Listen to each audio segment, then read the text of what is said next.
ছেলেটির কাছে টাকা ছিল না, কিন্তু তার কাছে একটি প্রচণ্ড আওয়াজ করা মডিফাইড ট্র্যাক ছিল, যা দেখে স্কুলের ধনী ছেলেরাও অবাক হয়ে যেত। কিছুদিন আগে পর্যন্ত জ্যাক স্কুল বাসে যাতায়াত করতে এবং দেখতো কিভাবে ধনী ছেলেরা তাদের চকচকে গাড়িতে চলে যেত।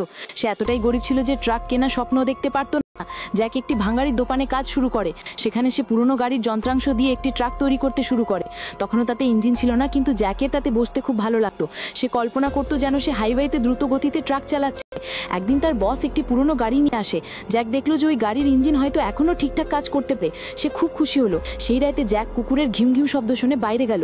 সে দেখলো যে গাড়িতে একটি গর্ত রয়েছে। পরের দিন সকালে যখন সে স্কুলে যাচ্ছিল, তখন সে দেখলো যে আরও অনেক গাড়িতে একই রকম গর্ত রয়েছে। সব গাড়ির ফুয়েল ট্যাঙ্ক উধাও ছিল। জ্যাকের কিছু অদ্ভুত লাগলো। রাতে আবার সে অদ্ভুত শব্দ শুনতে পেল।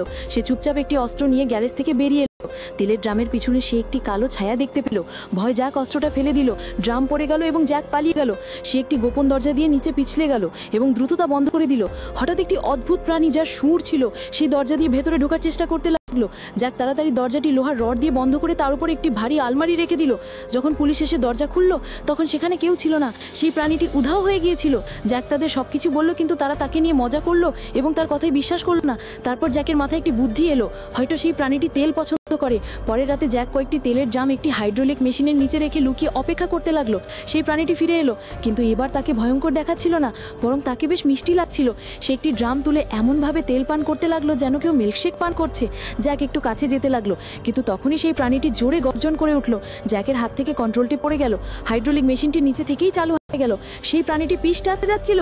জ্যাক মেশিনটি থামানোর চেষ্টা করলো, কিন্তু তা থামলো না। জ্যাক পুরি শক্তি দিয়ে সেই প্রাণীটিকে টেনে বাইরে বের করলো। প্রাণীটি জ্যাককে উপরে তুলে জোরে চিৎকার করলো, যেন সে তাকে মেরেই ফেলবে। তখনই জ্যাক বলল, আমি তোমার জীবন বাঁচিয়েছি। প্রাণীটি কিছুক্ষণ থেমে রইল এবং তারপর ধীরে ধীরে শান্ত হয়ে গেল। তারপর সে জ্যাককে নিচে নামিয়ে দিল। জ্যাক ভয় ভয় বলল, তুমি কি আমার সাথে কথা বলতে পারো?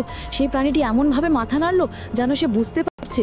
তারপর সে তেলের আরেকটি ড্রাম তুলে মজা করে পান করতে